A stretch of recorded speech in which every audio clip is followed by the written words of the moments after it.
বাংলাদেশের ক্রিকেটার সাকিব আল হাসান। সাকিব আল হাসান মুখে কি তুলো ভরে নিয়েছে? সাকিব আল হাসান এত বড় একটা ক্রিকেটার, তাকে এতজন সবাই মানুষ আমরা বাংলাদেশি ক্রিকেটাররা যেমনটা ভালোবাসি, আর ইন্ডিয়া থেকেও তেমনটাই সাকিবকে ভালোবাসে। সাকিবকে অনেক মানুষই ভালোবাসে তার খেলা দেখে, সে হলো একদম দুনিয়ার অলরাউন্ডারের মধ্যে একজন। কিন্তু সাকিব আল হাসানের মুখকে কি বন্ধ হয়ে গেল কেন? বাংলাদেশে এত বড় একটা গন্ডগোল চলছে স্টুডেন্টদের প্রতি, সে কি শুধুমাত্র একটা টুইটও করতে পারলো না? আর সে কিনা যখন কোনো বিতর্ক আসে আর দেখে নাও তখন সাকিবের মুখ। আর সাকিব বারবার যখন নিয়ম ভঙ্গ করে, বারবার যখন সে বিপদের মুখে পড়ে, তখন আমাদের মতো ভক্তরাই সাকিবকে সাপোর্ট করে বলেই সাকিব এত দূরে এগোতে পেরেছে। আর আমরা সাকিবের খেলা দেখি বলেই সাকিব আল হাসান আজ এত বড় স্টার, আমরা তাকে ভালোবাসা দিয়েছি। কিন্তু এ কী হলো সাকিব আল হাসানের?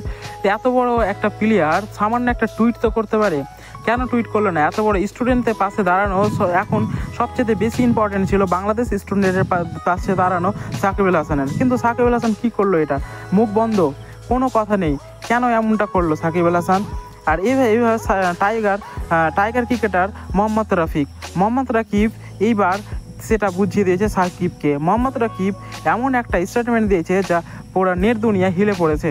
কারণ সাকিব আল হাসানের বিরুদ্ধে মোহাম্মদ রাফিক একটা কথা বলেছেন। মোহাম্মদ রাফিক যে কী বললেন সেটাই আজ শুনবো। তো বন্ধুরা, সাকিব আল হাসান আজ বড় মাপের ক্রিকেটার, এটা সবাই নিঃসন্দেহে বলা যায়। কিন্তু সে কি একজন বড় মনের মানুষের ক্রিকেটার? এটাই দেখার বিষয়। কারণ বড় মানুষের মনের ক্রিকেটার না হলে গেলে বড় প্লেয়ার হওয়ার কোনো মানেই হয় না। কারণ সাকিব আল হাসান অন্যান্য বিষয়ে বারবার টুইট করে, অন্যান্য কোনো ঘটনা হোক, সংবর্ধনা হোক, বারবার টুইট করে তার সোশ্যাল মিডিয়া অ্যাকাউন্টে। কিন্তু এইবার কেন টুইট করলো না? কেন স্টুডেন্টদের পাশে দাঁড়াচ্ছে না সাকিব আল হাসান? আর তার জন্য মোহাম্মদ রাফিক, সে ক্রিকেটার, সাবেক টাইগার ক্রিকেটার মোহাম্মদ রাফিক ধুয়ে দিল। এবার মোহাম্মদ রাফিক সাকিব হাসানকে বলেছেন যে সাকিব কেন ভক্তকে এটা বলবে? পাবলিককে এখন 9-6 বোঝানোর দিন শেষ, পারলে একটা আইসিসি অথবা এশিয়ান ট্রফি জিতে দেখাও। এত বড় একটা চ্যালেঞ্জ ছুড়ে দিয়েছে মোহাম্মদ রাফিক সাকিব আল হাসানকে। সাকিব আল হাসান যে এবার 2024 যে এইবার এসেছিল বিশ্বকাপে ইউএসএতে, তো সেখানে পারফরমেন্স খুবই খারাপ ছিল বাংলাদেশের।